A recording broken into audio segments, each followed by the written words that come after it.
小米与 vivo 两大智慧型手机品牌在拍照能力上的提升，可说是不遗余力啊。在2024年时 ，vivo 首次把2亿像素 HP9 感光元件放在 X100 Ultra 潜望长焦镜头时，就已经让人感觉非常的兴奋跟惊艳。接着 X200 Pro 又延续了这颗感光元件，也获得了极大的好评哦。而今年小米15 Ultra 也把潜望长焦镜头放入了 HP9，之前评测时也让我感觉到非常的满意。而这2款手机也是我目前手上测试过拍照能力最强大的2款，但总要分出高下。所以这一期就是大家敲碗很久的 vivo X200 Pro 对决小米15 Ultra。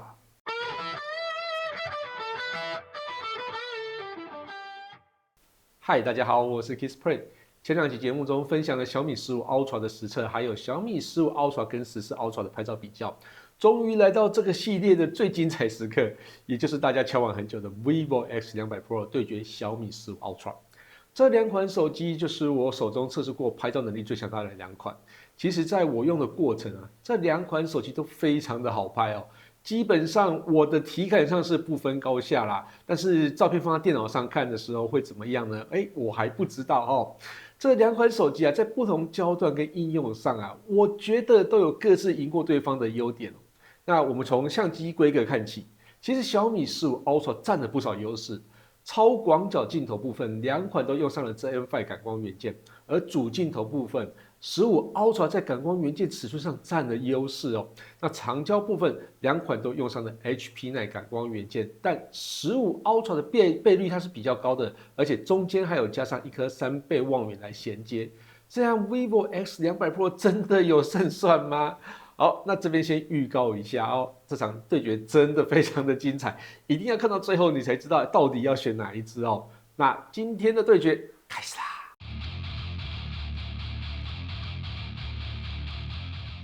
小米15 Ultra 跟 vivo X200 Pro 在超广角的部分，虽然都用上了 ZN-5 感光元件，但设计上有一点点差异。15 Ultra 的广度比较广一些 ，X200 Pro 的光圈比较大一些。不过因为是同一颗感光元件，我想差异应该不会太大。直接来看照片哦，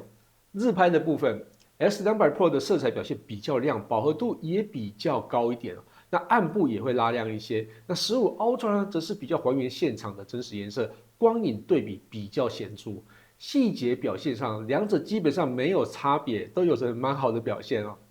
夜拍的部分，15 Ultra 部分的场景，反而比较亮，变得比较活泼一点，这跟日拍有点不太一样哦。那这时候反而 X200 Pro 比较还原现场的色彩哦。不过光影感部分啊，15 Ultra 还是有比较显著的表现，而 X200 Pro 啊在高光抑制跟暗部提升做得比较好。那细节表现上，2款基本上还是没有什么差别哦。那在这个焦段啊，就是风格跟调色上的差异哦，表现我觉得都还不错啦。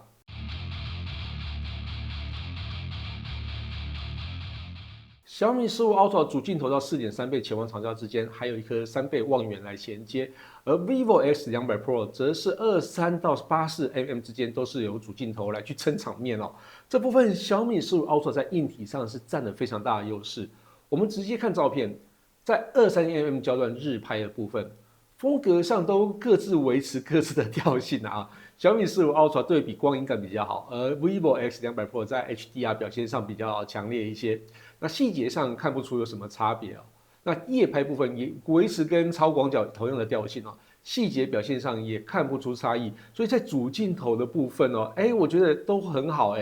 接着进入数位放大的 46mm， 也就是2倍变焦。细节上开始有了一些差异，日拍的部分，小米15 Ultra 细节比较丰富一些，大感光元件的优势在这边就开始表现出来了。但有趣的是，夜拍时差距就缩小很多了，甚至几乎看不出差异。我其实有点无法解释原因是什么，唯一的解释大概就是 X200 Pro 的光圈比较大，演算法可能写的比较好。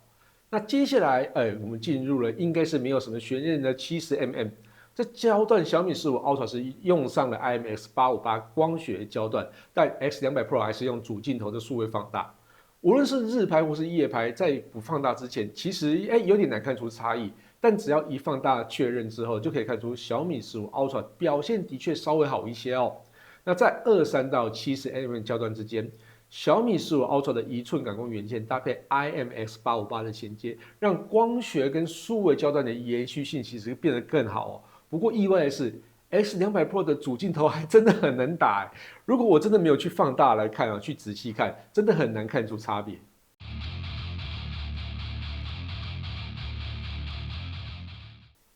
vivo X200 Pro 的潜望长焦焦段是85mm，而小米15 Ultra 则是100mm，两个都是用 HP9 感光元件这个非常强大的感光元件，这应该也是大家最期待的比较吧。在超长焦段部分，我们先从85mm 看起。这个焦段呢 ，X200 Pro 是光学焦段，小米15 Ultra 这是3倍镜头稍微放大了1.2倍左右，基本上应该还是属于无损焦段的变焦。日拍跟夜拍的部分，在放大之前几乎没有差异，但放到很大之后呢，就可以看出 X200 Pro 在细致度上是更好一些的。毕竟光学焦段还是占了一些优势，加上感光元件又更大，所以我觉得比较好也是应该的啊。那接着进入100mm 的焦段，也就是15 Ultra 的潜望长焦的光学焦段，这时候 X200 Pro 应该还是属于在无损变焦的范围内。这焦段原本应该是 X200 Pro 应该要居于劣势一些的。但几组照片比较下来，细节上我真的是看不出差异耶。我们继续往下看到5倍变焦好了这两款手机现在都是进入了无损变焦的阶段，很好，我还是看不出差别啊。大家自己看一下这些照片我真的是没有办法分辨哪个是比较好的。接着来到10倍焦段，总可以看出差别了吧日拍部分细节还真的没有差别还是大家可以自己看一下有没有差异啦。我是看不出来。但夜拍的部分似乎有非常非常细微的差别 ，X200 Pro 放到很大很大的时候，好像有微微好一些，但这个差异真的是微乎其微。或许在其他的照片的时候就会有不同的结果所以我觉得这个应该就是照片或是场景的关系。接下来进入20倍，在日拍部分，没想到不同组照片会有不同的细节差异。第一组照片很明显可以看到 X200 Pro 的细节多一些。但是第二组照片变成15 Ultra 的细节更多那夜拍部分，两只手机基本上也没什么差别，都有很好的表现。其实长焦部分有点超乎我的预期，原本以为小米15 Ultra 会有比较好的表现，没想到 vivo X200 的长焦这么能打两个打的真是不分上下。不过有一点要稍微提一下，也就是小米15 Ultra 在长焦的时候比较对准想要对准的构图也就是手机的稳定度好像比较晃一些些不过之前小米14 Ultra 在一开始也会这样子，但经过软体更新之后，目前就是非常稳定了，所以我觉得这个问题是会解决的。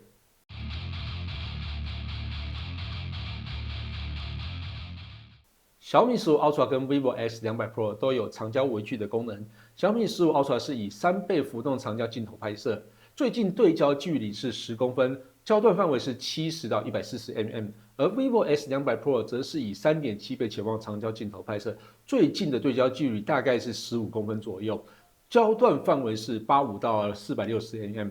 两款手机在对焦范围内所拍摄的画质都非常的优异，不过 vivo X200 Pro 最大可以达460mm 的放大倍率，比起小米15 Ultra 就好用很多。在人像拍摄实测的部分，小米15 Ultra 跟 vivo X200 Pro 分别都以人像模式来做测试，测试使用焦段分别为85跟135mm。因为找美丽的 model 拍每一张都是一样好看，所以这是我自己当 model 会比较准确这两组照片的比较下来，不晓得大家比较喜欢哪一只手机所拍摄的照片。在贴文上的票选其实也是不分轩轾，两只手机都拍得很好，无论在肤质或是背景虚化表现都很有水准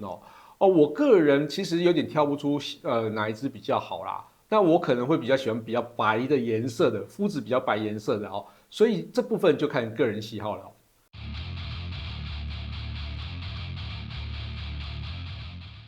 好，终于完成这次的比较，这次真的有够难比的因为焦段的差距比较大，所以怎么比都很奇怪，所以找出了比较折中的焦段希望大家觉得是公平的在两款手机在大多数的焦段下，几乎都是平手，唯二的差别就是小米15在1到4.3倍之间有着更好的焦段连接不过这部分 vivo X200 Pro 也不会太差那另外一个差别就是在 vivo X200 Pro 使用 HP9 作为长焦的微距，让放大的倍率更高，那这点真的是好用很多。不过小米15 Ultra 的拍摄画质也是很好，倍率其实也算不差啦，只是倍率稍微小一些而已。所以到底怎么选呢？